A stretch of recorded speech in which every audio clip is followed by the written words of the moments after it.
Good morning everyone. I'm Colin Bailey, the Catherine J. Rayner Director of the Morgan Library Museum.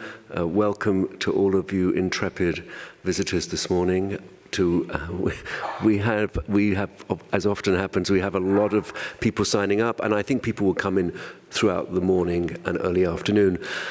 The symposium that we will present is supported by the Morgan's Drawing Centre and by the Matisse Foundation. I'm very grateful to my colleagues in curatorial and education for having arranged this. It has been long in the making, and I'm delighted that we've been able to invite such distinguished speakers for the morning and afternoon session. We'll have the day will roll out in two parts. We will have 3 people speaking this morning, a break for lunch. We'll come back at 2 and then finish with 3 other talks, and then there'll be a brief Q&A afterwards. The museum is open till 8 o'clock tonight, so please find the time to see the shows as well. In addition to Renoir drawings, we have Caravaggio, Boy with a Basket of Fruit, in context, and the loan of a wonderful painting by Giovanni Bellini that is in the Morgan's study. So there's a lot to see. I'm going to very quickly just introduce the 2 speakers who will follow me, and then they will then come to the podium after my talk. Our colleague from the Musée d'Orsay and the co-organizer of the exhibition, Paul Perrin, who has flown in from Paris, and he is the head of collections at the Musée d'Orsay, a distinguished specialist in Impressionism. He is published on Renoir, Caillebotte, Basile, and he is also organizer of a companion show in Paris that will open, I'll mention it in a bit more detail, on Renoir's paintings from the 1860s to 1885. We're very pleased to have him here. And my colleague, Rebecca Pollock, who is the Associate Paper Conservator at the Morgan. She has been a conservator and conservation scientist both at the Met and the Buffalo State, the Met and the CAS in conservation. She did her work at SUNY Buffalo State and her BFA from the Art Institute of Chicago. Becca has been valiant in looking at as many works on paper by Renoir, not only in our collection, but in collections in North America and in Paris, and we will have the fruits of her investigations this morning as well. And then my colleague Jennifer Tonkovich will introduce the other speakers this afternoon. So I will begin.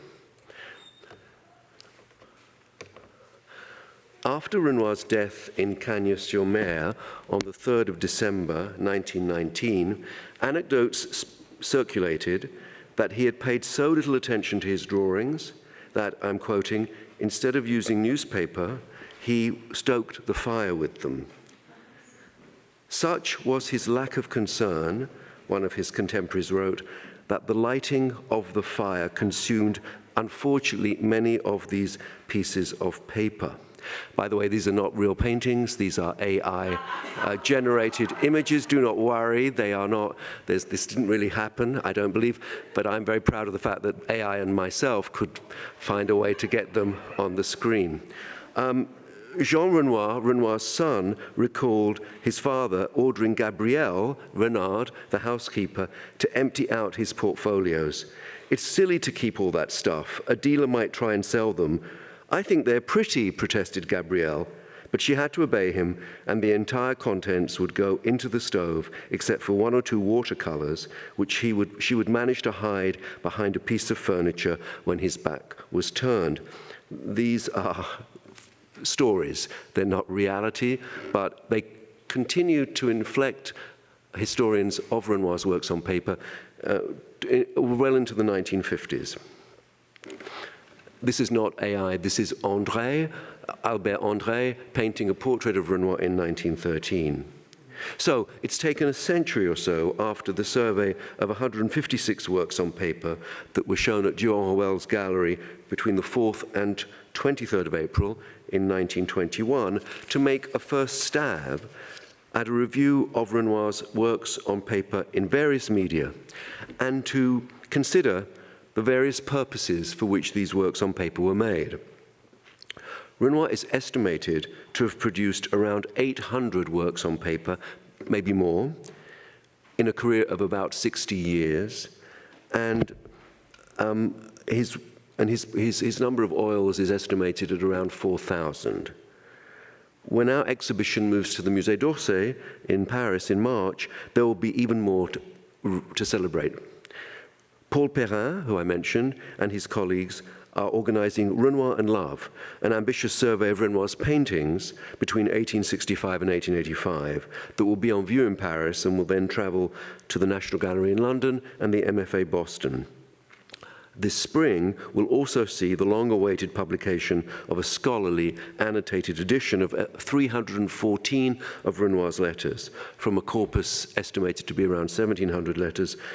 This has been decades in the making. It's been led by a young independent scholar, Augustin de Bouteler, and he has been assisted in publishing these letters by Anne Distel, who is our other curator of the exhibition, who, for better or worse, is in Mexico in a jungle today, so she couldn't join us. This is a good moment then to review the work that has been done on Renoir's works on paper and the work that remains to be done. And I wanted to step back a little bit to talk about the role of drawing and printmaking in Renoir's career. The talks today will touch upon issues such as the role of drawing and printmaking in Renoir's career and the insights and discoveries that close analysis and examination from a joint conservator and curatorial perspective can bring to our understanding of his working process. So these are the topics that will be addressed by our speakers today. But in this introduction, I want to step back a little and consider what issues have been raised in the preparation and the launch of our exhibition here at the Morgan, what areas we have been able to investigate sufficiently and what we have not been able to investigate sufficiently, what challenges confront those of us who study Renoir's works on paper. Firstly, a question: are there works or groups of works that are not represented upstairs in our galleries, or not represented sufficiently, works that would have made a significant impact on the way the exhibition rolls out? So, while the obvious category here and the challenge is Renoir's works in pastel, I'm showing you a beautiful work from the Barrow collection in Glasgow, one of many, many works that we could not borrow. And the issue here, of course, is to do with fragility, and a sense of a concern for security. I can assure everyone that any pastel that has been lent to this exhibition is perfectly safe to travel, but this is a challenge. And so we will have, there are certain drawings and there are certain pastels that are only seen in the Paris edition of the show, the two beautiful works I'm showing here, and then a pair of outstanding pastels from Orsay's collection that will be seen in Paris. Now, another category is Renoir's early works, done during his apprenticeship years between 1857 and 1864, and before his enrollment in the École des Beaux-Arts in Paris. Now, while individual, and I'm showing you a selection from the National Gallery of Canada's holdings of these early works. Now, while individual sheets, which we have identified, such as this still life drawing in Chicago, might have been added to the show, they wouldn't have necessarily made a great difference. It is the case that there are at least 48 or so student studies that passed through the descendants of Renoir's younger brother, Edmond, and were sold at auction in Versailles in March 1982, those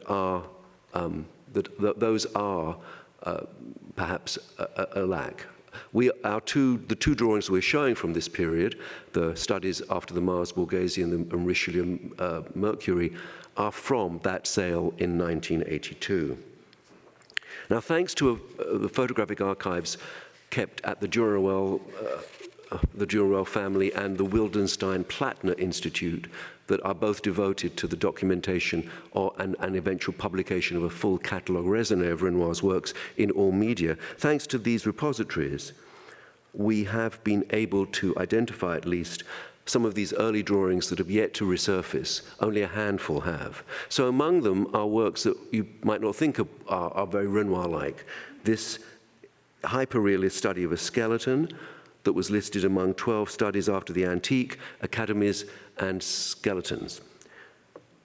A study of the nymph Egeria, the water spirit and wife of King Numus Pompilius, and one of Renoir's earliest female nudes. Another copy of the Borghese Mars. Two copies of the Borghese Discophorus, and I'm showing you Renoir's drawings, photographs of Renoir's drawings with the model next to them. The Discophorus was another Roman antiquity that was brought to the Louvre by Napoleon in 1807 and never returned. A study from the live model now. He must have done many of these when he was in Glaire's studio. And a series of ambitious, multi-figured historical compositions, many of them signed and dated. Blind Homer and the Shepherds in January 1860. This last appeared at auction in April 2011. A grandiose, if somewhat chaotic scene of the burning of a female figure in a forum full of robed onlookers and classical architecture. And if you look closely at the figure who is unfortunately being immolated, it probably represents the martyrdom of St. Agnes, who was burnt at the stake in Rome in 304 AD. Dated the 15th of January 1860 is this spirited bacchanal in black chalk and pen and ink, which shows, I think, more than a passing acquaintance with Thomas Couture's monumental Romans of the Decadence, commissioned in 1846, shown to great acclaim at the Paris Salon of 1847, and then placed on view at the Musée de Luxembourg in 1851, and which Renoir must have seen many times. Couture, as you know, was also Manet's first teacher.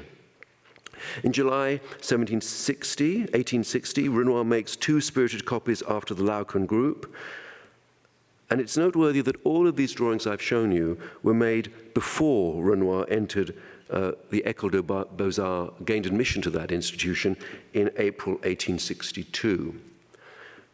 Two final early works that were in Edmund's collection, a vigorous drawing of the Assumption in black chalk, reminiscent perhaps of the sort of paintings that Renoir made on blinds, well, they were called stores, they were calico blinds in imitation of stained glass that he did for a manufacturer on the Rue du Bac who exported them to French colonies for the use of missionaries. None of these blinds exist, they haven't survived.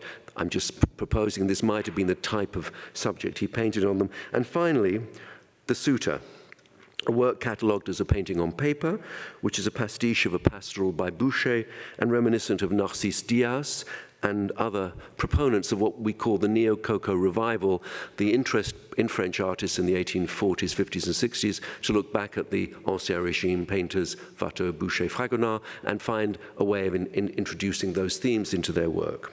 So the earliest section of our exhibition would have been much different, much expanded, let's say, if we'd been able to identify some of these works. But there is, in fact, a dearth of drawings generally from the period 1865 to 1877, so for almost more than 12 years. That's a very long period of time. One ravishing watercolor, signed and dated, perhaps dated to 1867 or so, shows Jules Lecoeur on the left and Clémence Tréau, who would become his second wife, in a sort of rustic dance together, which sort of looks forward to the paintings of the 1880s. However, this watercolor was not deemed possible for travel. Another small subset are architectural designs, drawings for ceilings and for murals. This watercolor, dated 1868, in the Van der Heyden collection, again unavailable for the show, was one of Renoir's designs for a ceiling that he was commissioned to paint for a grand Romanian prince, Prince George Bibesco. And the commission, given in 1868, was only executed in 1871 and no longer survives. Looking at this, I previously described it as Tiepolesque, thinking that that would be a source for the type of painting here. But it's definitely contradicted by Renoir himself, who in 1881, upon visiting Venice for the first time, wrote to his patron, Madame Charpentier, "For museums and Veronese, it's better to go to the Louvre. But for Tiepolo, whom I did not know, Venice is the place. Mais c'est un peu cher le payer, but it's a rather expensive way of doing this." So he discovers Tiepolo much later. For the same commission, he paints a rather grandiose overmantel for Bibesco's Salle des Armes, his fighting room, and the overmantel is a reminiscence of Antoine Coisvox's medallion of Louis XIV on horseback in the Salon de Guerre at Versailles. So I want a minute just to focus on this notion of Renoir's abandonment of drawing in any media for over a decade, and it's worth pondering. In his most ambitious pre-impressionist and impressionist figure paintings of the 1870s, Renoir did not turn to drawing in any way. He preferred to draw directly in paint and make radical revisions on the large canvases themselves when necessary. As Theodore Duret noted in 1885, looking back on the Impressionist innovations of the 1870s, the Impressionists had liberated themselves, as he wrote, from the rules of purely conventional draftsmanship and established, I'm quoting here again, a manner of painting broadly and spontaneously in bright colors. And in a way, nowhere is the consequences of abandoning preparatory drawing more apparent than in the Frick's Promenade, the Frick Collection's Promenade, painted in 1875, 1876. It's a wintry day like today, and so they're dressed up for a promenade in an elegant park in their finery. The grouping of the young woman who shepherds her two little charges in this Parisian park, perhaps the Parc Monceau, went through several stages, and we only know this because of the reflectogram, infrared reflectogram, that was taken 10 years ago. Originally, as you can see if you look at the upper left, Renoir had planned to paint the figure of an elegantly attired mother in a speckled veil, un voilette mouchetée, with a domestic servant next to her behind the three protagonists. And this is an example of that fashionable veil.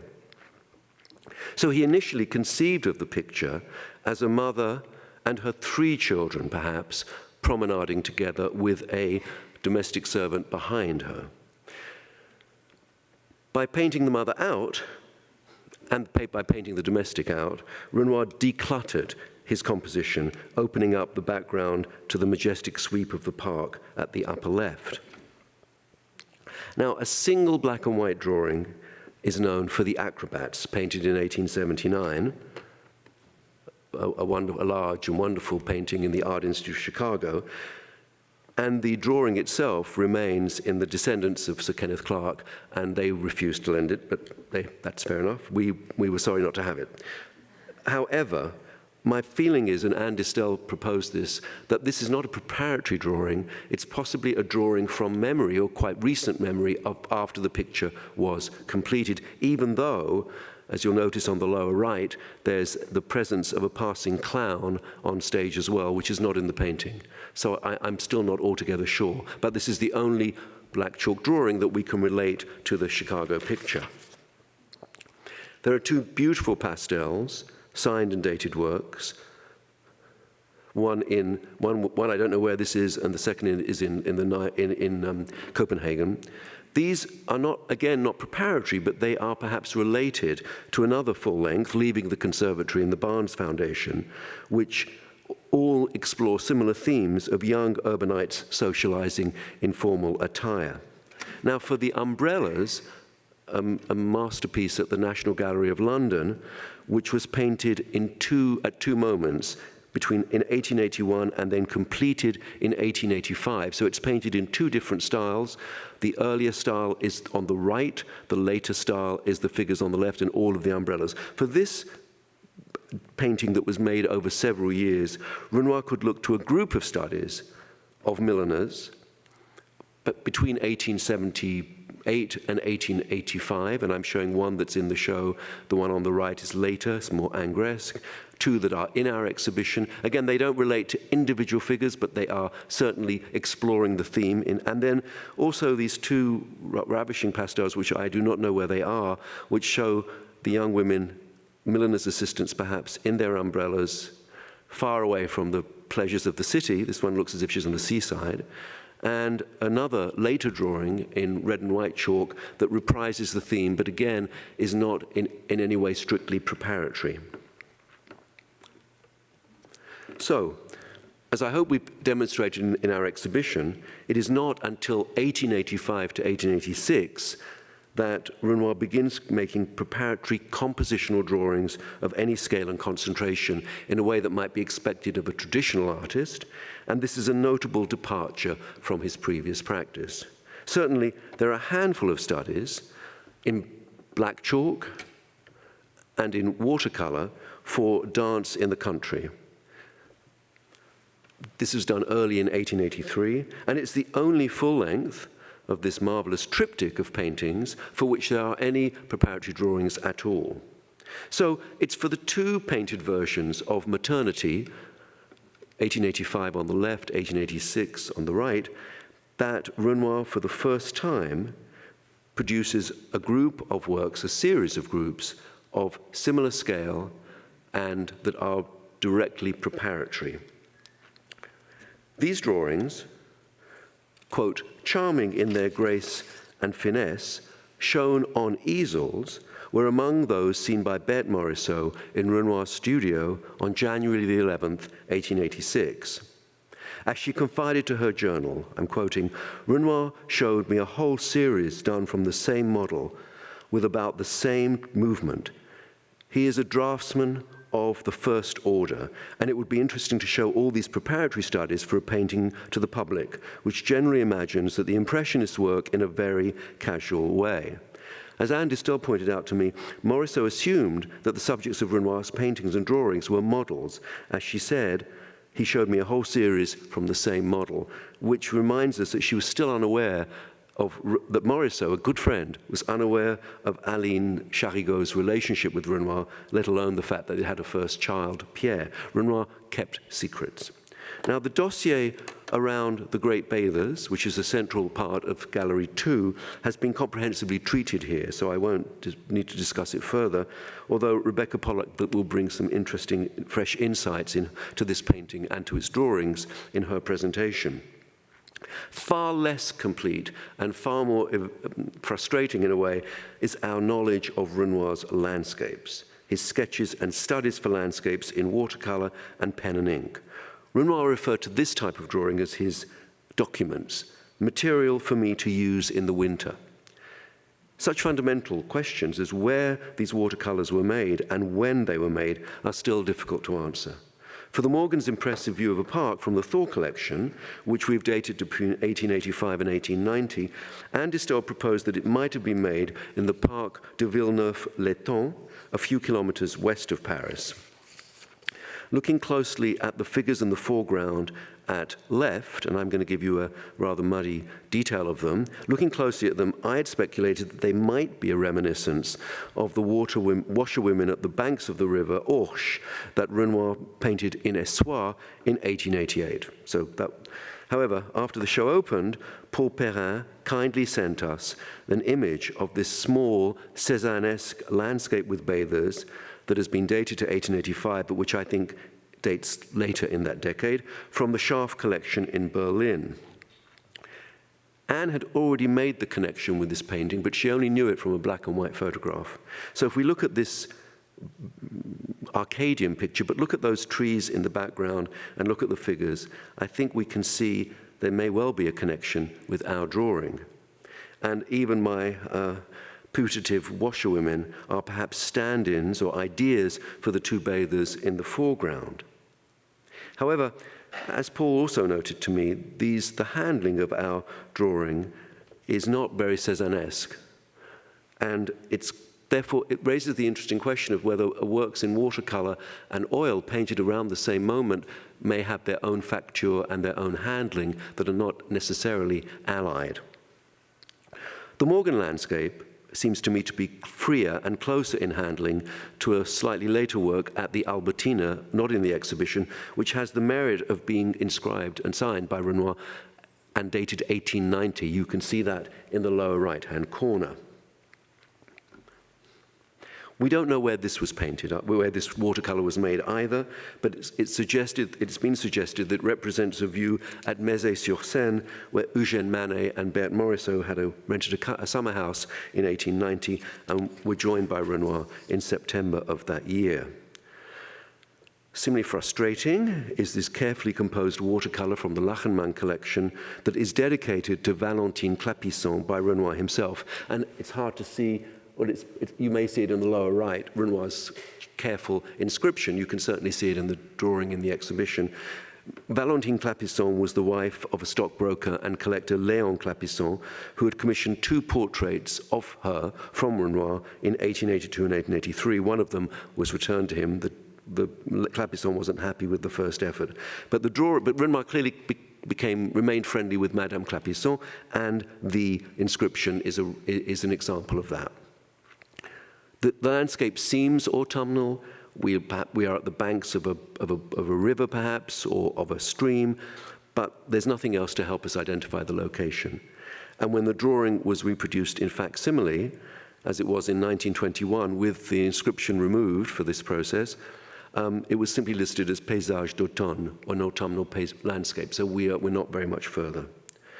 Very rarely, but there are instances, Renoir helps us out, as in this watercolor at the Getty, where he's signed and located it at lower left, Renoir Pont-Aven, the Breton village that he visited on 3 occasions, in the autumn of 1892, in August 1893, and August 1895.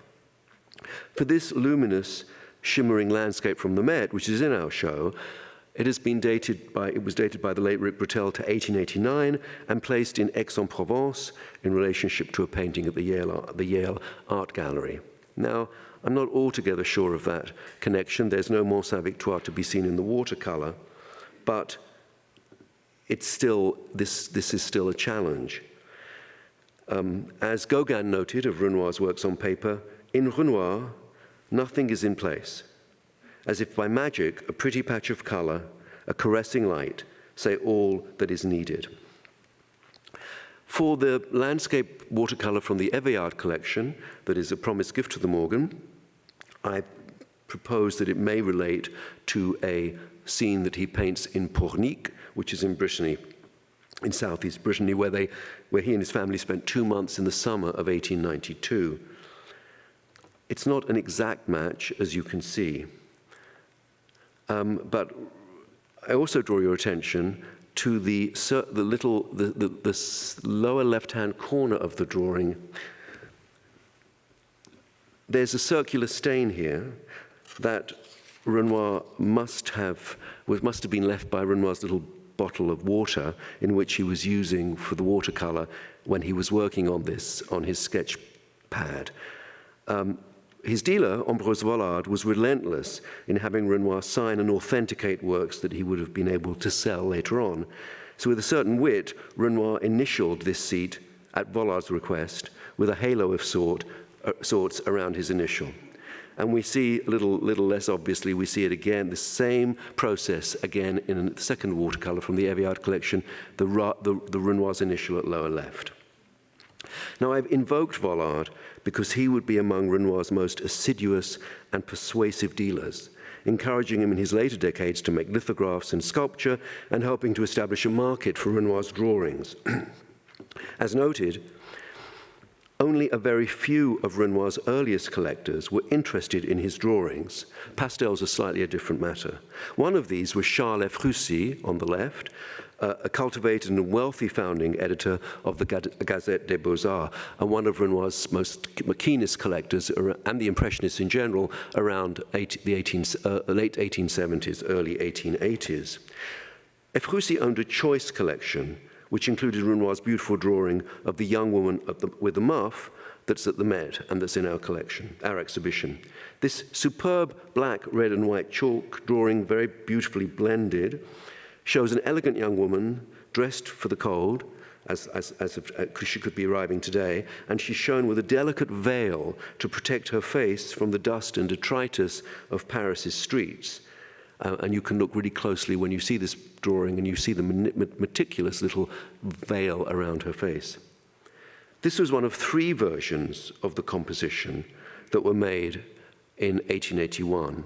The first on the left here is in St. Petersburg in Russia. We can be reasonably sure of the date 1880, thanks to a letter written from Berlin on the 6th of December, 1881, by Charles Ephrussy's former secretary, the 21-year-old symbolist poet Jules Laforgue, who is now reader to Queen Augusta of Saxe-Weimar-Eisenach, the German empress consort. Laforgue, in his letters to Ephrussi, reminisces about the collection, the Impressionist collection, citing works by Pissarro, Sisley, Monet, Morisot, and Degas. Laforgue writes, and Renoir, again, that most wayward woman with the muff, with her rose lacquer boutonnière against a background cleverly swept with snow, dans un fond légèrement fouetté de neige. In Sarah Leese's presentation, she'll have more to say about these drawings, but for my purposes, I want to draw your attention to the issue of the white highlights around this drawing.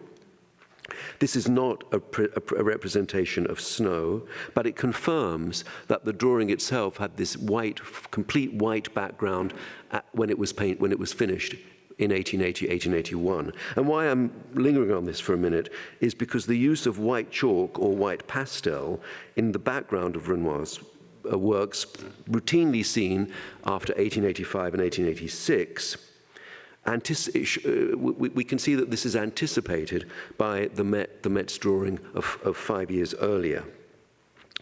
In the Morgan's preparatory study for the Great Bathers, which is dated 1886, one would have no reason to question the white chalk that sets off the erect seated figure who's looking down and whose left arm is still in search of its final placement. So focus on that figure. Thanks to the photograph that Vollard had taken of the work when it was still in Renoir's possession in Cagnes on the 11th of January 1908, we can easily make out the vestige of a third left arm that is raised to an invisible branch of a tree behind. So you can see that vertical arm just placed going up to the right-hand side of the composition. A year later, on the 4th of January 1909, Vollard must have asked Renoir to cover up the variant arm, and he recorded the reworked drawing in a second photograph made that next year, and this is how the drawing is seen today. Now, this then led me onto a mission to find any white chalk in any Renoir drawing that might be covering up an earlier version. However, tempting as that was, the idea of rendering certain drawings more saleable by having this aureole of white chalk around them, it's probably the case that the Morgan's example is a rarity and perhaps an exception. For example, when we look at the beautiful standing nude from Chicago that is in the exhibition, when we compare the splashing figure to the photograph that Vollard had made in 1908, we see no difference at all. Now, such careful documentation of Renoir's drawings, undertaken not only by Vollard, but also by the Durer-Wells and Bernheim-Jeune brothers, is suggestive of an emerging market for his drawings and for his works on paper generally. In September 1919, Renoir expressed frustration with Vollard in this regard. He writes to him, "As always, you'd already left, and I only hear from you when you want me to sign drawings." Although Renoir willingly inscribed certain drawings that he gave as gifts to friends and collectors, such as this one, he was also willing to do so as a means of authentication. So, as an example, we look at drawings that were sold from the collection of Roger Marx, to whom this drawing was given and annotated. Roger Marx, who was a distinguished art critic, collector, and administrator, and his sale at auction in May and June 1914, we can confirm that Renoir then complies with his dealer's requests by signing a certain number of drawings after the sale. This can be proven by looking at two drawings illustrated in the catalogue: the seated nude male from Orsay on the left and the women with a basket on the right. And if we look at these and then look at the drawings as they appear today and look at lower right, you will see Renoir's tiny signature, but very clearly inscribed. Two other drawings in Marx's second sale in June 1914, whose catalogue is not illustrated, bear a similar signature at lower right, including the Morgan's Angresque study of a woman from the back and Risdy's wonderful watercolor of the seated bather. Look again at lower right. Now, given the still rather modest market value of Renoir's works on paper for most of his lifetime, the dealer's assiduity in documenting and authenticating his drawings, pastels, and watercolors might seem overly fastidious, but it was sound business practice. I don't have time this morning to go into the issues of forgery and fraud that dogged Renoir and Durand Ruel in 1903, and Distel touches upon the Alina and Viau affairs in her essay in our catalogue. But to conclude, I want to throw open a light on a scandal surrounding fake Renoir drawings that took place in New York in February 1920, barely 2 months after the artist's death. On the 5th of February 1920, at the Anderson Gallery in New York, a sale was announced of 33 oil sketches and 3 red, black, and white chalk drawings by Renoir. If your eyesight is good, you can read that the caption here says, "An interesting study, a rare Renoir." These were claimed to have been given by the artist to an intimate friend of his and acquired by a New York collector in Paris 9 years earlier. Outraged response from Paris to these forgeries was immediate. Pierre Renoir, the actor and the artist's eldest son, had expressed his concern to Durand Ruel on the 26th of February. "Je suis stupéfié et outré de ce que j'ai découvert." I am amazed and disgusted at what I've discovered here. From reproductions in the catalogue, Pierre was sure that these were pastiches, and he railed against the fantastical notion that his father had ever made such a gift, even to a très intime ami. His comments were published in the March 15th edition of the Bulletin de la Vie Artistique, a bi-monthly journal founded in 1919 by the Bernheim Jeune Gallery in Paris, for which Félix Fénéon served as an editor. 2 months later, on the 10th of April 1920, the same auction house in New York advertised a second sale of 96 original drawings by Renoir, the majority signed in full Renoir or with an R. Here's an example from the catalogue. At this point, another art lover and collector enters the fray. 47-year-old Hamilton Easter Field at left, the gay son of a dry goods tycoon who had lived intermittently in Paris with his French companion Robert in 1905 and 1910, and who in 1910 commissioned Picasso to design a suite of 11 large cubist paintings to decorate the library of his home at 106 Columbia Heights in Brooklyn. And you can see in Picasso's painting, if you look at the lower right, in the right-hand quadrant, you see the initials HEF, Hamilton Easter Field. The commission was never completed, and the works were never in Field's possession. As an art editor for the Brooklyn Daily Eagle, on April the 18th, 1920, 2 days after the auction of Renoir's drawings, Field was on the offensive. The drawings are by a bungler, certainly not by Renoir. He had consulted both Georges Duranrouel, who ran the New York branch of the Duranrouel company, and he'd spoken to Albert Barnes, quote, whose collection of Renoir is probably the finest in the world. Both men were certain that these drawings were not authentic. For Field, the particular flavor of the drawing seems to be very far from Renoir. There's Field again, there's another one of his Cubist pictures, and there's an early self-portrait by him. His connoisseurial instincts were impeccable here, but his knowledge of Renoir's practice as a draftsman was less reliable. Hamilton Field continued. Now, Renoir never drew much. Drawing seems to have been distasteful to him. He is a clumsy draftsman. Faced with the continuing refusal of the president of Anderson Galleries to reveal the sources or to consult experts, Field traveled himself to Paris in early June, where he met Lucien Mignon, the author of these drawings, who had done a portrait of Renoir himself in 1913. Mignon told Field, and Field reported in the New Brooklyn Eagle, that after reading the article in the Bulletin de la Vie Artistique, he'd gone straight to the theater where Pierre Renoir was performing to explain what had happened.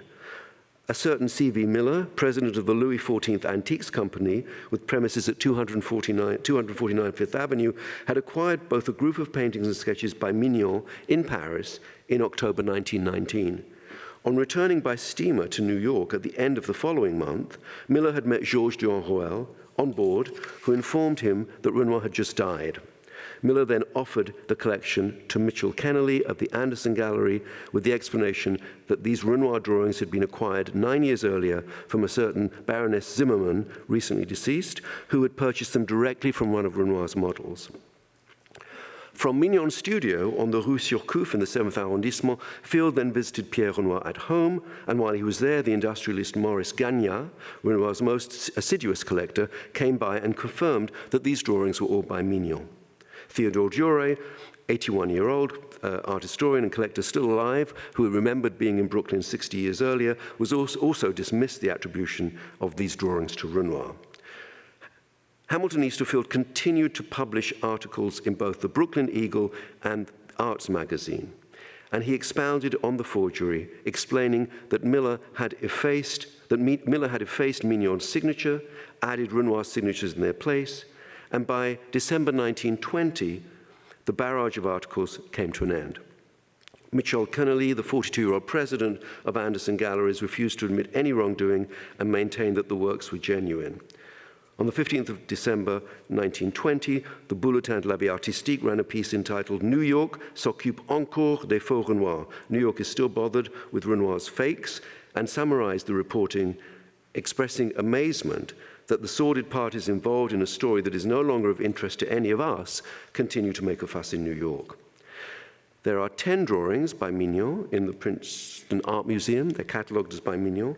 They were given in 1927. And there is one at the Fog in Harvard, which I'm showing you here, that has the fake Renoir signature under the middle nude. In her excellent article on Renoir's drawings in the Catalogue for Renoir in the 20th Century, some 15 years ago, Isabelle Guetton proposed that L'Affaire Mignon, the Mignon issue, might have been the impetus for the Duranrouel and Renoir families to organize an exhibition of Renoir's drawings as a way of introducing this aspect of his work to the general public in Paris. The exhibition of 156 drawings took place in the galleries on the Rue Lafitte between the 4th of April and April 23rd, 1921, with the vast majority coming from Renoir's three sons. As Flavie and Paul Duranrouel have noted in their essay in our catalogue, on the day before the exhibition closed, Georges Duranrouel informed his brother, the exhibition on Renoir's works did not attract much of a public. Happily, times have changed. Thank you very much.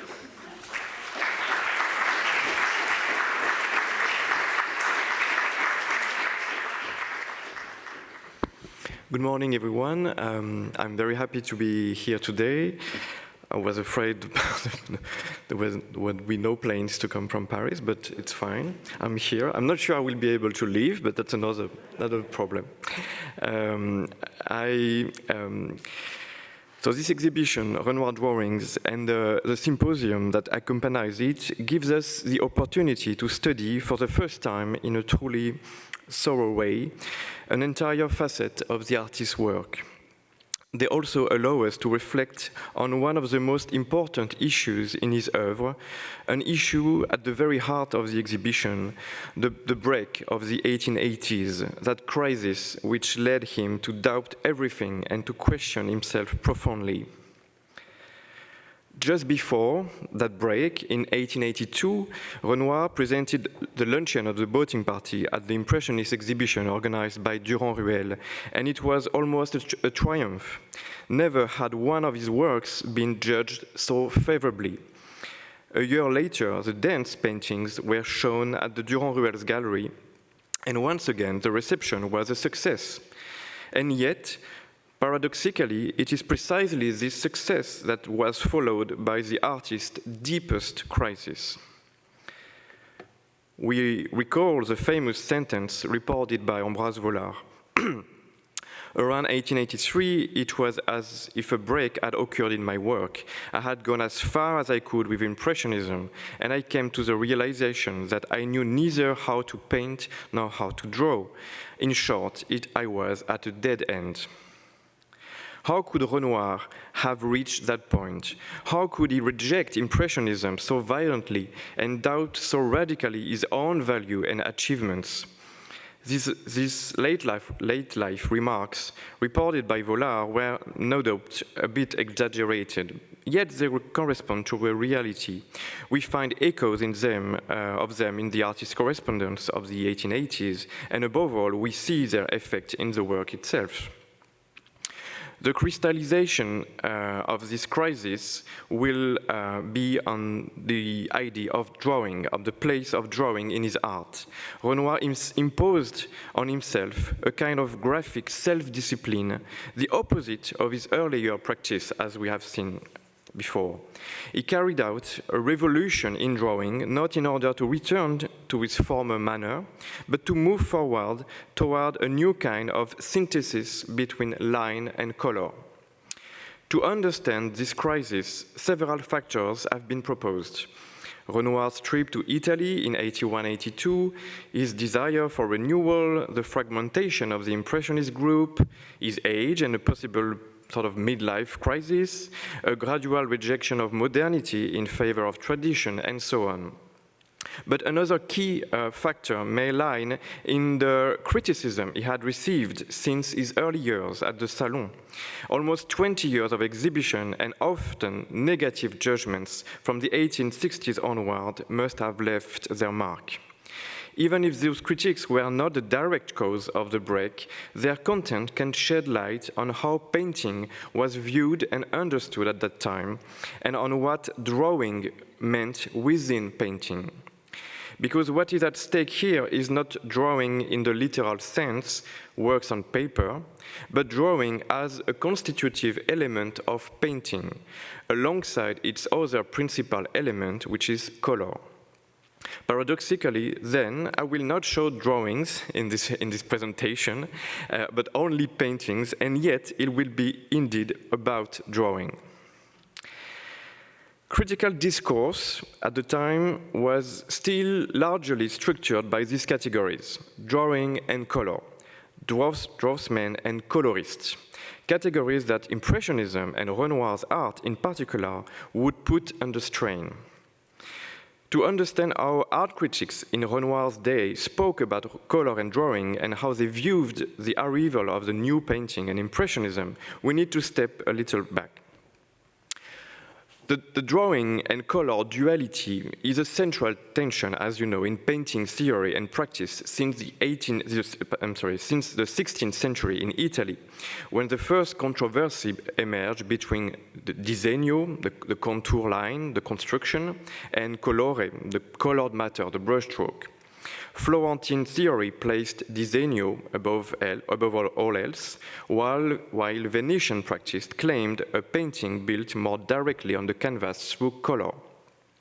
This debate was revived with particular force in 17th century France within the Royal Academy of Painting and Sculpture between supporters of Nicolas Poussin for the drawing and line and those of Peter Paul Rubens for the color. The divide hardened into something close to doctrine. On one side, an intellectual and normative conception of painting to order, to instruct, to edify, based on line. On the other, a more sensuous and persuasive conception, a painting to seduce, to move, based on color. The stakes involved painting's recognition as a liberal art, that is, an intellectual activity at the very moment when the Academy sought to establish its authority. The quarrel is often said to have ended with the victory of the Rubenists in the early 18th century. The conflict regained a great intensity in the middle of the 19th century with the emergence of Romanticism in France. Ingres and Delacroix became, sometimes despite themselves, the emblematic figure of the two camps. And the confrontation reached a peak at the 55 Paris Exposition Universelle, when both painters' works were celebrated in the Pavilion of the Fine Arts.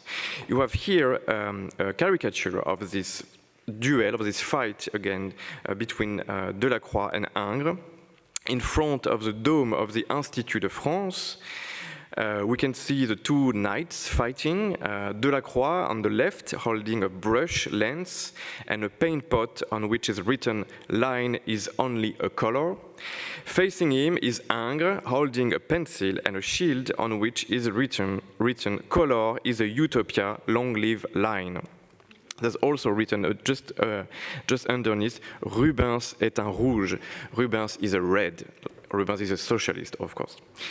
At that time, color became increasingly associated with modernity, against line and drawing seen as the marks of the academy and of tradition.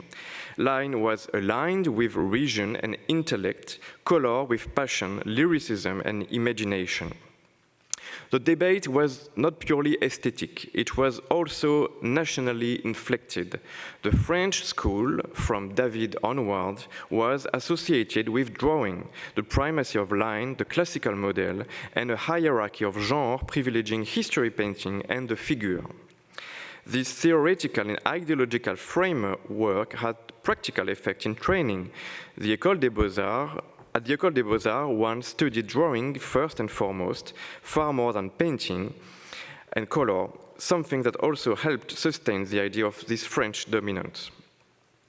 But under the Second Empire, reflection on artist training and the inclusion of painting courses at the École des Beaux-Arts led to a reform in 1863. At that time, there was no treatise or official written doctrine on this issue of line and color in art.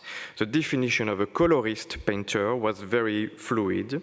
Baudelaire, a champion of Delacroix, would try in the mid-19th century to pin down the meaning of the term colorist.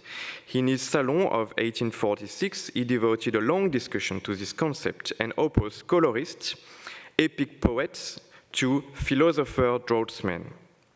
Commenting on Delacroix's submission to the Salon, he emphasized the ordering of tones, intense, compressed, and criticized in non-colorist the voids created by tones that do not match in level. In 1859, he also stressed the importance of brushstrokes, not materially blended, which blend at a distance, giving color greater energy and freshness. A definition that anticipates certain features of Impressionist painting. These debates were felt also in literature, as well with the well-known Balzac, The Unknown Masterpiece of 1831. Set in the 17th century, it shows the young Poussin finally seeing the canvas on which the old master Fraunhofer has labored for years, only to find a confused surface, a profusion of color in which drawing and form seems to have dissolved. Balzac then has Fraunhofer deliver a radical and strikingly prescient defense of paintings that reject drawings. Strictly speaking, drawing does not exist. There are no lines in nature, where everywhere is full. One draws by modeling. The distribution of light alone gives appearance to the body. I spread over a contour of haze of warm, fair half-tones, so that one cannot precisely place a finger on the spot where contour meets the background. In this novel, this position is seen as a sort of sign of madness and failure of the painter, but again it forces in some aspect of what Impressionist painter will do and of their reception. Let us look now at how critics apply this notion to Renoir works. For Renoir, doesn't exhibit drawings, it mainly exhibits paintings, so these critics are only about these paintings. Art critics at the time, so I was saying, constantly use the category of drawing to describe paintings. It refers not only to line and color, but also to structure, solidity of forms, legibility of the composition, mastery of the anatomy, and all of this in relation to the subject itself and to what the picture is supposed to convey, idea, moral meaning, feeling, and so on. Respect for academic teaching in a word. In 1865, Renoir exhibited a portrait of Alfred Sisley's father, which earned him his first notice in the press. And finally, portrait number 1802 by Mr. Renoir, well composed and very successful in its coloring. All it lacks is a more finished execution. From the outset, the terms are set. Critics praise his color, but judge the handling too sketchy, too loose. In other words, insufficiently finished, insufficiently drawn. The following year, Renoir exhibits 3 paintings in Pau, in the south of France, at the Société des Amis des Arts. One can read, there may perhaps be a few minor lapses in draftsmanship in these paintings, but there are also strong qualities. Or, his canvases have a misleading resemblance to Diaz, which one might easily be taken by. The color is brilliant and warm, the drawing has the same hesitations, the form the same heaviness. Monsieur Renoir possesses very great qualities as a colorist. When Renoir is linked to the realist movement, notably at the 1868 Salon with the great Lise painting, one also finds remarks that situate realism within the colorist genealogy. This is not the method of the great Italian colorist, not of the Spaniards, behind whom the new school tries in vain to shield its importance and its pretension. The realism of Courbet and Manet is perceived as belonging to the camp of color against that of drawing, in particular through its insistence on the materiality of paint and through references to Spanish painting and Dutch painting. A link to Delacroix is explicitly mentioned for the first time in 1870 at the Salon here. This artist has the temperament of a colorist. One can judge it from that ugly bezel and from a woman of Algiers, which in every respect is a reminiscence of Delacroix. Before 1870, then, the lineage is already well established. Renoir is recognized as a strong colorist with some shortcomings in drawings, but without this yet becoming a systematic condemnation. But in the 1870s, criticism becomes more virulent as Renoir painting changes. Plein air practice, brushstrokes, palette, and manner. As the exhibition shows here at the Morgan, throughout all those years, the artist virtually never used drawing as a preparatory working method for these paintings. In 1873, he takes part at the Salon des Refusés with a large double equestrian portrait, and the press writes, Monsieur Renoir, too, is a colorist and a poor draftsman. Those horses, moreover, does not have a very solid frame. If they fall, they will bounce back like inflatable figures. The ground lacks substance, the trees are sketchily handled, but the background on the left is luminous and pretty colored. We can already see here the emergence of motifs that will recur constantly.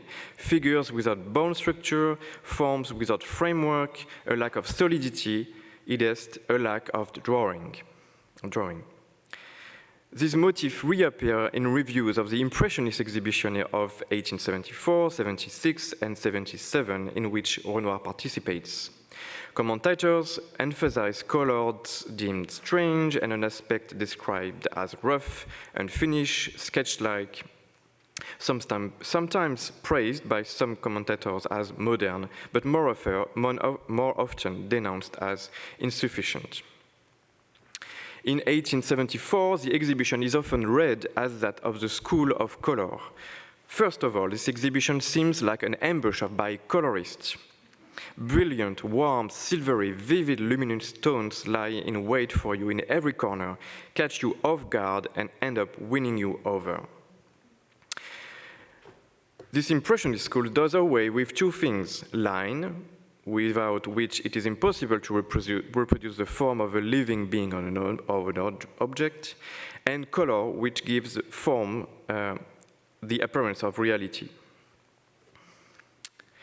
In Louis Leroy's famous article in Le Charivari, in which the term Impressionist is coined, one can read about the dancer mistakenly attributed to Guillaumin. When entering the first room, Joseph Vincent was struck at once by the dancer. "What a pity," he said to me, "that the painter, though he had a certain grasp of color, doesn't draw better. His dancer's legs are as limp as the tulle of her petticoat." "You're being hard on him," I replied. "On the contrary, that drawing is very tight." Bertin's pupil, thinking I was being ironic, merely shrugged without taking the trouble to answer. There are also supportive reviews at that time that place Renoir within valued colorist tradition, like the one of Goya and the English school, like here in a commentary by Philippe Berti. Also, Castagnari likewise praised Renoir, the drawing of his Amazon of the previous year, but these comments are exceptional. Criticism becomes particularly fierce in 1876, Arthur Bénière, writing about La Promenade, pushes the comparison as far as Ingres. "There really are portraits, those elusive clouds? The catalogue says so, so one has to believe it.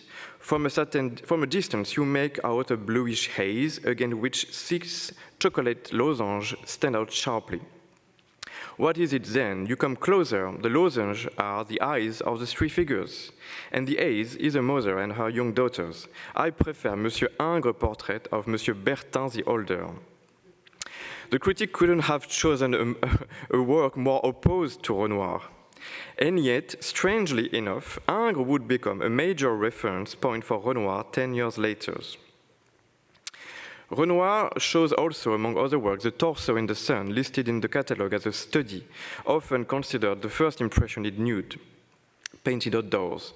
Albert Wolff, the critic at Le Figaro, writes, "Try explaining to Monsieur Renoir that a woman's torso is not a heap of decomposing flesh with green and violet patches that indicate the complete putrefaction of a corpse." A very violent attack that targets colors, but also form, flesh in decomposition, hence structure and drawing dissolved. The only painting that earns Renoir relatively convergent praise is the portrait of Monet at work in his home in Argenteuil. His portrait of Claude Monet is a solid, well-developed piece, carried through to just the right point. Zola speaks about a very carefully studied and very solidly constructed work. Castagnari also said that it is one of his finest and most solid work.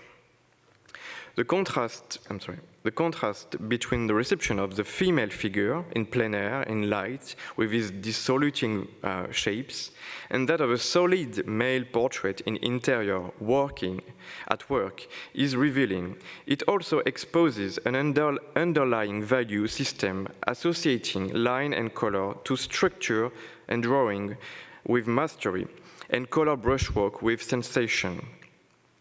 A distinction potentially shaped by gender projection, female, male, nature and culture, passive and active, emotion, reason, that also guide the critical gaze at that time.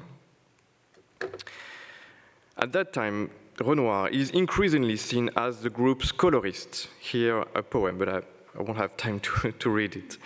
The same year, in 1876, Edmond Duranty, close to Degas and the naturalist avant-garde, argues that one must distinguish two tendencies within the group by explicitly reactivating the traditional opposition.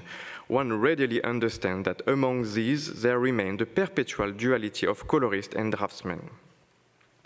This conceptual grid thus remained operative for thinking the novelty of Impressionism at that time, and it was exemplified by the installation of the 1877 exhibition where Renoir was facing Caillebotte in the same room. And the critic uses this comparison here. Is there enough violet, enough mixture of yellow and blue in the dance at the Moulin de la Galette, which from one gallery to the next faces Monsieur Caillebotte parapluie? The figures are not drawn, they are scarcely even sketched in. In 1878, Renoir leaves the Impressionist exhibition to return to the Salon with the presentation of the portrait of Madame Charpentier in 1977, which attract a bit more positive commentaries. But there are still also very negative ones. You have here one by Bertal, also about the ignorance of drawing. Is there any indication of drawing? This is really a leitmotif of the critic at that time. Interestingly, a few commentators began to see what has been considered a weakness or mistakes as a quality, at least a new way of seeing and of painting. Here, Chénaud speaks about it. The painter's method is very distinctive. He models through tones without the aid of line, through light, reflection, and reflection of reflections, excluding any fixed contour. Close-up, amid this powerful harmony of colors, the eye grasps the character of the forms only with some difficulty. From a distance, by contrast, they take on a singular vigor. The idea is not an absence of drawing, but a kind of a new drawing that does not go through line. The same idea recurs again and again at the 80 Salon, 80-81 Exposition des Arts Libéraux, and at the 1882 Impressionist exhibition, where Renoir shows the luncheon of the boating party, which received many favorable comments, especially in contrast to the view of Venice that the artist is showing at the same exhibition, which are much more formlessness and vivid in colors. The luncheon of the boating party received a lot of praise. In a few days, there are a lot of articles that are very positive about the painting, especially about the drawing. The one bearing number 140, A Luncheon at Bougival, is the most important. It commands attention through its coloring, its drawing, and its composition. How could one not stop before A Luncheon at Bougival by Monsieur Renoir? A charming composition with warm coloring, perfect drawing, and an absolutely like-life realism. There are passages of drawing there that are altogether remarkable. There is this or that painting by Renoir, Luncheon of the Boating Party, for example, in which the most exquisite qualities of drawing accompany a truly remarkable coloring. It is true that at the same time, Renoir was already evolving in the early 1880s toward a firmer forms and simplified composition. The light effects that dissolve forms have disappeared. All the figures are, in fact, in the shade cast by the awning, and color contrast make it possible to clearly distinguish the different elements of the painting from one another through a play of light set against dark colors, especially the game between blue and whites. In these highly complex works, Renoir achieved a drawing not through line, but through his science of color. This reversal in reception is consolidated by Renoir's monographic exhibition the next year in 1883, where the dance in the country is shown for the first time, but also some recent nudes. And you can see also here some more positive drawings, especially about the nude. The second one is a bit less positive. Since he does not know how to draw, his figures are awkward. One feels no underlying framework beneath their clothing. He fails to give voice either to his attempts at allegorical scenes or his nudes, which are the touchstone of true knowledge. This last comment is of a lot of interest for us because it points to the very important link between the nude and academic principle, between the nude and drawing. It is precisely the nude that will become the vehicle for Renoir's graphic revolution in the year that follows. I'll pass a bit more. The line-color duality provided a highly effective framework for judging Impressionist painting and for naming its novelty in the 1870s, when Impressionism was clearly rejecting traditional ways of painting and prioritizing research of open air, the effect of colored reflection, the seizing of the instant through rapid brushstrokes. But in the years that followed, a profound shift emerged among these same artists, the colorists of the group, who began to place new emphasis on drawing, the search for structure, and the simplification of forms. Were they influenced by the repeated criticism? Did they absorb it consciously or not? Or did those critics simply begin to align with their own reflection? In reality, this was not merely a pendulum swing from color back to drawing, but an attempt to synthesize the two and to move beyond the traditional divide. For example, Pissarro turns toward neo-impressionism, frequently described as scientific, methodical, intellectual, involving a rejection of spontaneity in favor of construction, solidity of form through contour, and a tendency toward geometrization.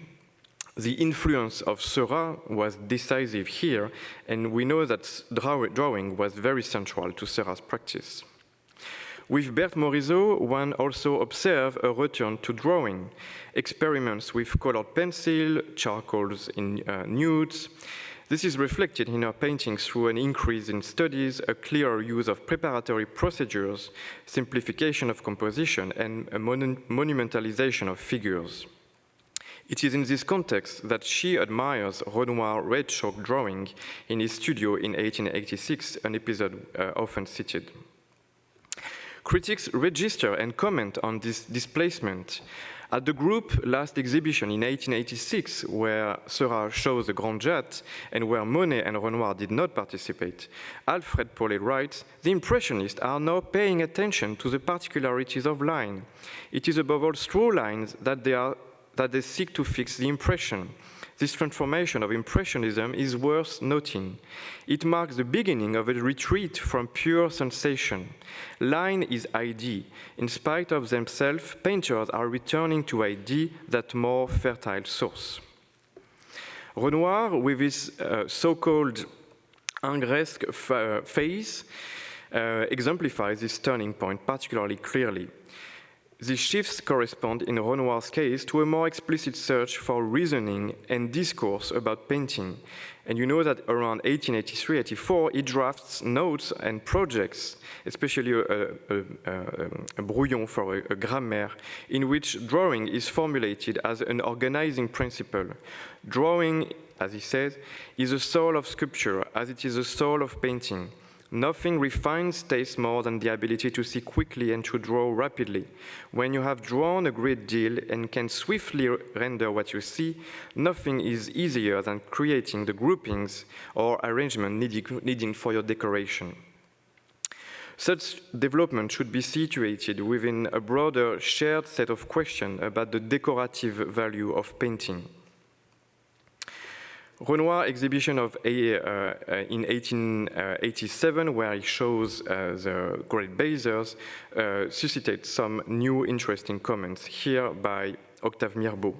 "I admire as one of the finest and most curious work out of our time Mr. Renoir Baser, a large decorative painting that has been much debated." And he speaks about the influence of Ingres, the drynesses of drawing, daringly intended by the artist. This moment of discipline and experimentation may be partly temporary, but it prepares what follows. From the late 1880s into the 1890s, the desire for synthesis becomes clearer, and the line-color opposition is progressively replaced by another vocabulary: form, light, vibration. Morisot states this explicitly in 1890. This eternal distinction between drawing and color is childish, since color is only an expression of form. A statement that Renoir, like the other Impressionists, would not have disowned, and which, in a way, echoes the vision Cézanne had been developing for the past few years.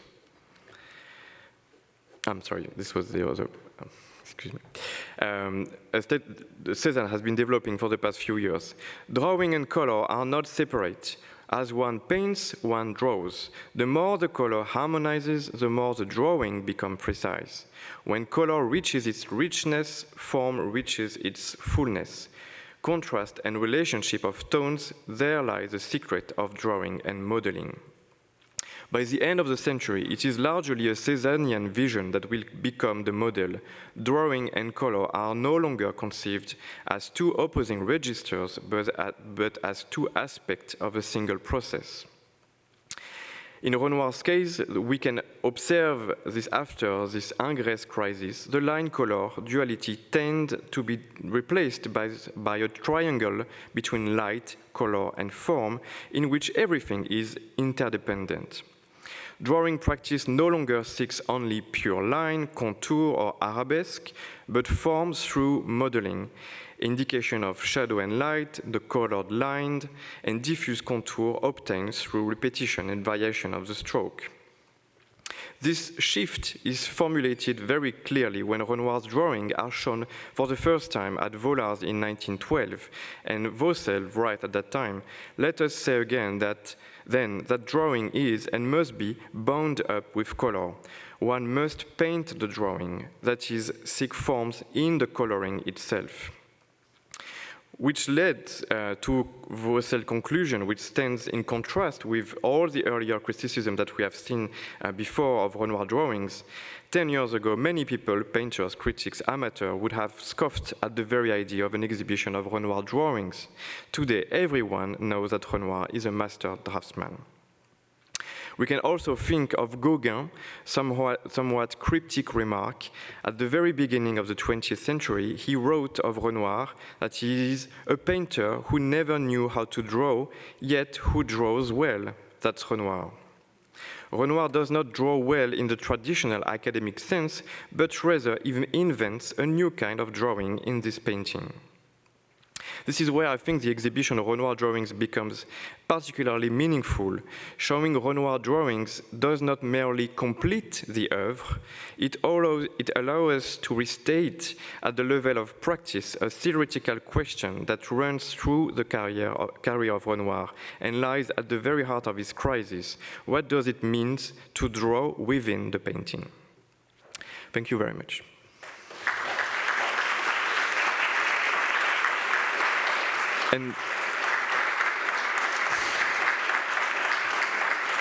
And just for the pleasure, just here at the poster of the exhibition we are going to open in a few weeks in Paris. If you have the opportunity to see the second version of the show at the Musée d'Orsay with the Renoir et l'Amour exhibition. Thank you very much.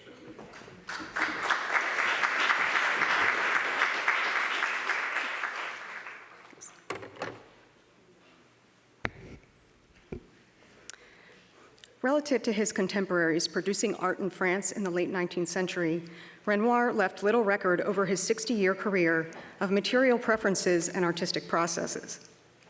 This is especially true for his works on paper.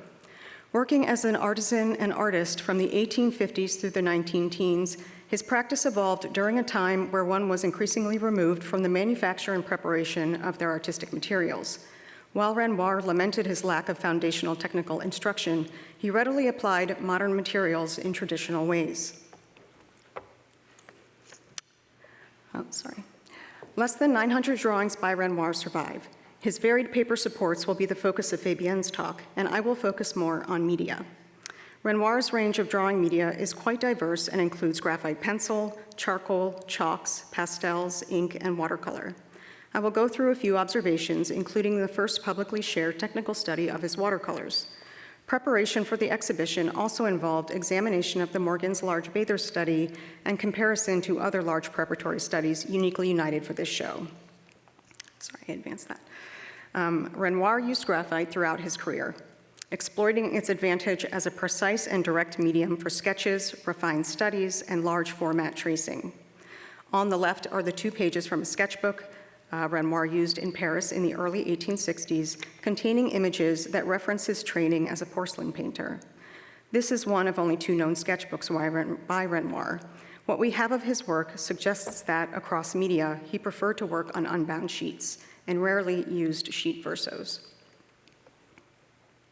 The drawing in the center is a delicate study, The drawing in the center is a delicate study in the Morgan's collection that has a unique support for Renoir. It is a very smooth, paper-laminated card, which would allow his hard, sharp graphite pencil to deposit fine, even lines to develop his drawing. Its surface is consistent, however, with the smooth machine-made wove papers of the sketchbook and that Renoir typically used for other graphite drawing supports.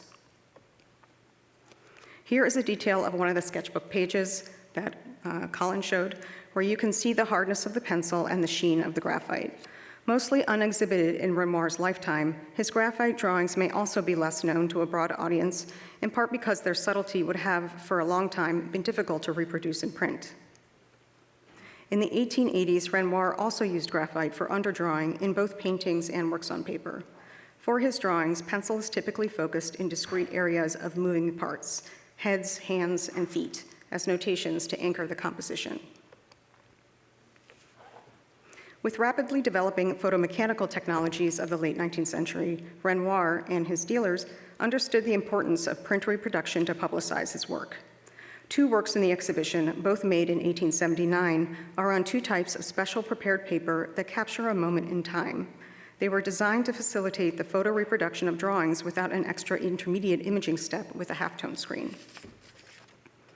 This process, guillotage, involved the transfer of an original artwork made on this Gillot paper onto a zinc plate that was then relief etched and printed typographically. By the mid-1870s, only a few years before these were made, the transfer process had evolved from a mechanical to a relief photographic printing process. However, the artist still had to contend with creating an original work on these coated substrates, which were variably textured and printed. Here, there are 8 options that are scored, grained, or gridded to break up the flow of any drawn media across the surface to create a grayscale in the printed image. In this portrait of Leon Reisner, Renoir drew on Gillot paper that was printed with a grained black texture to create a midtone. Then he created highlights by scratching through the darker printed layer to expose the white ground. This reproduction technique was popular in the late 19th century, and here you can see that dedicated tools were available to create different effects. The second drawing on Gillot paper from the same year, which was never published as an illustration, breaks up the drawn line with scored horizontal ridges and does not have a printed midtone.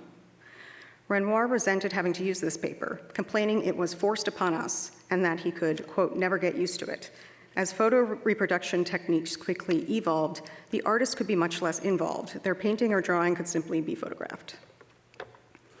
Only a few years later, in 1881, Renoir was able to return to familiar materials and create several more illustrations for La Vie Moderne.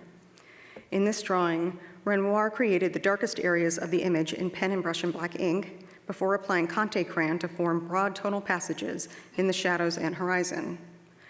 His controlled pressure of the crayon picks up the surface texture on the paper, creating a lithographic appearance to the drawing that reproduced well in print. Highlights in the composition were created by leaving exposed areas of the paper with no evidence of erasing or scraping. This lack of reworking is a consistent feature of other drawings, including the various studies for the print illustration of Renoir's painting Dance in the Country, as well as his watercolors. Compared to his 18th century heroes, Renoir had a much wider range of drawing materials at his disposal, including synthetic black, red, and white chalks that offered the artist a range of hardness, color, and economy. In the 1880s, Renoir appears typically to apply the 3-chalk method in a traditional way, working on typically non-white paper, first applying red for midtones, then black for shadows, and white for highlights. As he scales up his red chalk drawings over the next few decades, his handling is more varied. Pastel media, which Renoir primarily used for commissioned portraits, was by the mid-19th century available in hundreds of hues and sold in soft, semi-hard, and hard sticks. In this work from 1879, Renoir exploited pastels of different size and hardness to fill in and articulate the figure in this energetic composition that has little blending. I want to contrast Renoir's technique to create this startling portrait of Madeleine Adam, in which the artist combines pastel and 3-chalk techniques, that was commissioned by her father in the spring of 1887 and completed on site in their home. A surviving study for the pastel suggests a methodical process consistent with Renoir's drawing practice in the 1880s, first creating a full sketch in red, black, and white chalks on a cream-laid paper before starting the final pastel on a moderately thick, slightly textured cream mauve paper. In the image of the chalk study, severe darkening of the paper support is evident where it has been exposed to light versus the edges, which have been protected by the frame materials.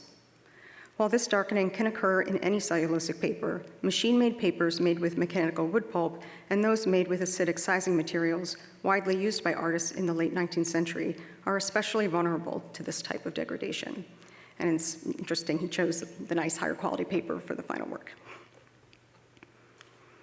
In the pastel portrait, you can see in the upper image detail near her shoulder that Renoir appears to have applied a base layer of dampened pastel before building up the drawing. Striations are visible, but do not pass through the upper layers of the pastel. In the lower image, he efficiently suggests the ruffle down the front of her dress, this time using a brush or finger to move the pastel. There is no evidence that Renoir used fixative, a dilute adhesive, to secure the pastel media at any point in this process. Dampening the pastel media before applying it, along with extensive stumping and blending techniques, may also compact the media and make it less friable. In the leftmost images, you can see how Renoir applied finishing touches to Madeleine's hair and lips using fine red and black pastel or chalks. In her sleeve, he has gone over the black lines with soft white pastel. In the upper right detail, the angular end of her hair ribbon looks like it was created with one stroke, but is actually more carefully formed with smaller strokes. In the upper corners of the drawing, we can see multiple tack holes from where the paper support was secured to a board while Renoir was working on the drawing. One is covered by pastel, and the other was clearly in place when the background on the image was completed, leaving a circular reserve. While round metal tacks as we know them today were in use, it is possible Renoir used these larger 1 or 2 pointed pins, which also served as a spacer between stacked drawings in a portfolio, or just to protect the surface of the drawing on its board between sittings. After Renoir completed the work, it would have been sent to a mounter, where it was glued along its edges to a board. In this raking light image in the upper left corner, you can see undulations in the paper support due to expansion and contraction of the sheet over time where it is not glued down. Renoir's use of a loose sheet is something to notice. By this time, he had various options for pastel supports, including commercially prepared artist paper mounted overall to panel or cardboard, or numerous framers in Paris that specialized in mounting papers of choice to order. This earlier pastel, for example, appears to have been mounted overall before drawing, evidenced by the continuation of pastel media onto the mount that does not appear to be retouching. Unlike contemporaries like Degas that documented active relationships with and opinions about the mounting of pastels, there is only one mention by Renoir, thanks Colin for the citation, of a work on paper being ready to be collected from a specific framer, Barbedienne, a Paris firm active from the 50s to the 1880s, who did specialize, among other services, in pastel mounting and framing. It is likely that Renoir was happy to focus on getting through these commissions and to leave these decisions and costs to the clients and dealers. The exhibition was a chance to consider Renoir's watercolors, which range from multi-component, hyper-detailed vignettes to loose wet-into-wet washes. Of the approximately 100 known works by Renoir in this medium, most were painted outside of the city in a studio. Renoir did not start working with it until the 1880s and chided it in correspondence as a useful kind of painting for young boarding school students. He was not wrong. Similar to technical developments in oil painting by the mid-19th century, innovations in both pigments and packaging had expanded the possibilities and accessibility of the medium. The 18th century palette was pretty limited. In 1800, there were about 15 pigments suitable for artist paints. By contrast, more than 20 intensely chromatic pigments were introduced in the next 70 years, many of them derived from newly isolated elements chromium, barium, and cadmium. New colors and synthetic replacements for traditional pigments filled palette gaps, among them brilliant greens, cool yellows, and bright blues that washed beautifully. In the early 19th century, watercolor paints were typically sold as hard cakes bound in a gum binder that you had to wet up like an ink stick on the palette, producing pretty thin washes. But by the mid-1800s, new paint formulations with glycerin and other additives produced moist watercolors in portable tubes and pans that could easily be picked up with a brush. These are period examples of watercolor materials that were revolutionary at the time but look very familiar to us today. I have a feeling Renoir's palette would have been a lot cleaner than this. While it was not uncommon for artists to use the same brushes for oil and watercolor painting, it is likely he used some of the smaller, softer brushes designed for the medium. These two watercolors in the exhibition, which Renoir painted in the Paris region in 1885 and 86, give some insight into his methods. Similar to the pastel, examination of Renoir's watercolor supports suggests they were laid on or tacked to a board. That they were tacked to a board rather than Renoir working on pre-stretched sheets or watercolor sketching blocks that were widely used at the time for plein air painting. Non-invasive analysis of the watercolor paints in view of a park inferred a very typical 1880s palette, very similar, for example, to the palette identified in Cezanne watercolor studies. Notable omissions are any iron oxide pigments, as well as an organic yellow lake, nor inference of any of the numerous aniline dye-based colors available at this time.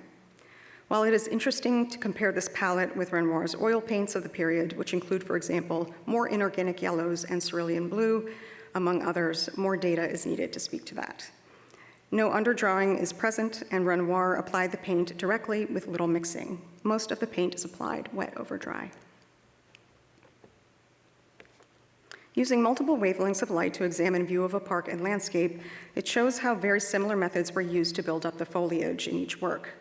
In these images, characteristic bright yellow-green visible fluorescence under UV, associated here with zinc-based white paint, allows us to see that it was used both to mask underlying paint in intermediate layers in the upper left arrows, and then applied as highlights in the lower area of the composition.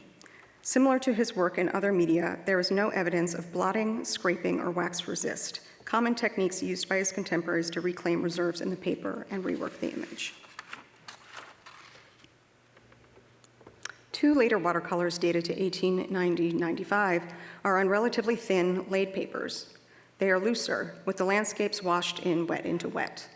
Similar to other 1890s watercolors, the sheets seem fragmentary, with part of another motif visible in the lower right corner of trees at the edge of the lake. As before, he is choosing to work on single sheets, perhaps to put down more than one composition. Analysis of the palette of these later works inferred perhaps expected differences from the more formal watercolors.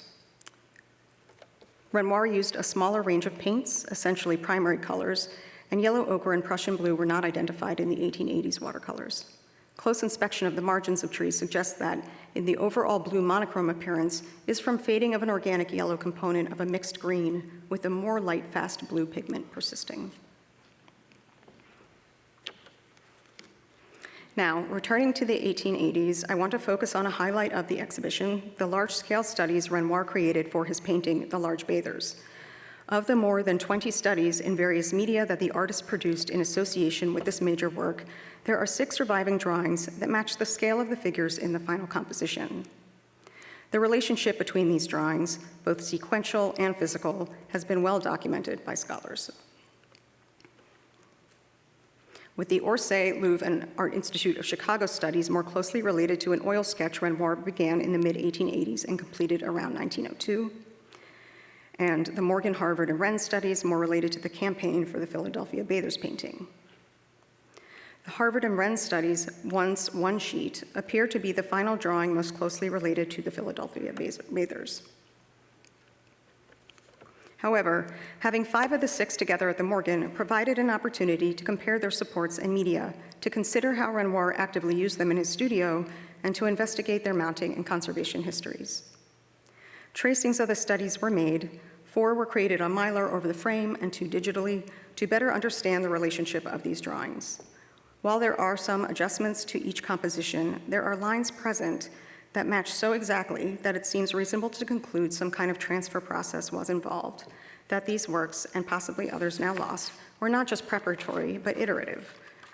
So how could he have done this? The best guess is likely a process described by Julie Manet recalling Renoir's methods in painting her portrait in 1887. Quote, "Once the painting ground was dry, he took the tracing and applied sanguine on the reverse side of the traced outlines. Next, he placed the tracing in its correct position on the dry canvas, sanguine side down. Now he followed the outline of his drawing with a hard pencil. In this manner, he was able to transfer the exact silhouette of the face and collar from the last preparatory drawing onto the prime canvas." Quote. By the 1880s, he would have been familiar with a range of large format papers available in rolls, as well as transfer sheets coated with graphite or red chalk that could be placed between a drawing and a new substrate for copying, like an artist's carbon copy paper. Thus, it is noticeable that he chose one of the more straightforward and traditional methods for this process. An overlaid image of the Orsay and Chicago splashing figure and the 1886-1902 Great Bathers painting shows how closely the scale aligns in these drawings, even if their placement is shifted. The close alignment of the Chicago figure is especially clarified in the overlay. Similar to the Orsay figures, this drawing was highly refined, using layers of red, black, and white chalks before the work was trimmed and mounted. In the top image detail, you can see how the white chalk is rubbed into the paper fibers. The bottom detail shows the darkened machine-made paper similar to the other 3 earlier Bather studies that are not on tracing paper. Non-invasive elemental analysis of the white chalks of splashing figure performed at the Art Institute and here at the Morgan drawing inferred different white media on these drawings. A calcium carbonate chalk was used on the Chicago drawing, and a barium sulfate-based fabricated chalk or pastel was used in the Morgan Bathers. The barite media is slightly more reflective than chalk and gives the work a brighter appearance. A pattern of horizontal flattened creases present through the center of the Morgan drawing may indicate that the drawing was stored rolled, either lined or unlined, for the years before it was mounted to a stretcher. Here are these photos again. In this 1908 photograph of the Art Institute Bather, you can see that the drawing support is in its current state, but as Colin has showed, the Morgan work was retouched by Renoir at Vallard's request in 1908 to cover up the figure's extended arm. In this area indicated by arrows on the after image, I actually identified a distinctly different calcium-based white chalk material. While the analytical results are not groundbreaking, it is worth collecting data that supports the documentary evidence. In the Harvard drawing, the Harvard and Wren's bathers, which were possibly used to transfer the image to the painting, are on a different type of paper than the others. It is a smoother support, more similar to a tracing paper. In the Harvard drawing, there are 2 colors of red chalk present, and in certain areas, they have different textures, as if the darker chalk was applied while the sheet was laid over a canvas. You can see in this area of the eye this detail. Because the sheet was not lined to canvas, it is easy to differentiate this texture from the secondary support. In this detail of the Wren's drawing, you can see the firm graphite lines that follow the outline of the hand. The graphite is only present on this drawing. Here's what the tracings look like over the Philadelphia Great Bathers. Technical study of the Philadelphia painting have shown that specific areas of the feet and splashing figure that do not align with the tracing were reworked as the painting progressed. In the area of the central figure's head, where the tracing is the same scale but is shifted down, X-radiography shows that the Renoir did move the position of the head up a few inches to extend the upper tacking margin after the painting was in progress. The raking light detail of the painting shows texture along the modified tacking margin, where Renoir had already built up layers of paint before repositioning the figure. Returning to the studies as a group, I had hoped in this exercise to see what could be learned about the mounting histories of these drawings, but this is a work in progress. The 4 earlier drawings had all left Renoir's studio or storage by the early 1900s and were likely mounted to canvas by that time in a similar French montage method. It is also possible that the 3 Villard-owned works, the Louvre, AIC, and Morgenbathers, were originally mounted by the same framer. The Harvard study was first sold in the 1920s and is mounted to paper, but this timing is not clear for the Rensbather, which is mounted to canvas. Since these 2 drawings were likely more heavily used in the studio and were in poorer condition, it makes sense they might be mounted for sale at a later date. The canvas sizes are all different, but do roughly or closely correspond to standard French stretcher sizes. The Harvard Bathers is the only work for which there was any original framer-related stamps or labels that could shed light on its early object history. 2 labels from the firm, Havard Frere, a framer who also performed restoration services for works on paper, suggest 2 campaigns dating to 1923 to 27 and 1931 to 35. While we can't know for sure, it is possible that it was restored and mounted for acquisition in the mid-1920s and then sent back for treatment prior to its first exhibition at L'Orangerie in 1933. In 1947, the Harvard drawing was acquired by Maurice Wertheim and left France for the first time to live in New York. Here it is installed in the Wertheim residence on East 70th Street. In the early 1950s, when the drawing was bequeathed to the FOG, the conservators examined the work on site, and there was grave concern about its condition. Here on the left, areas of delamination and cockling are showed with arrows. The acidic lining had accelerated degradation of the paper support to the point that, at that time, they estimated the drawing would be lost in 10 years. This is a little hyperbolic, but it was sincere. In April 1955, the head conservator of the FOG, Betty Jones, reached out to preservation colleagues and scientists in Washington, quote, "We have a nasty paper problem. It's a Renoir Bathers, the kind of problem that makes a conservator wonder why she didn't just take up typing or cooking or floor washing or anything else," end quote. After months of research, extensive treatment was undertaken to remove the backing mechanically. That's what they're doing in the picture on the right. And it's helpful to see how thin the mount was. The drawing was washed, mended, and lined to silk hinge to mat board.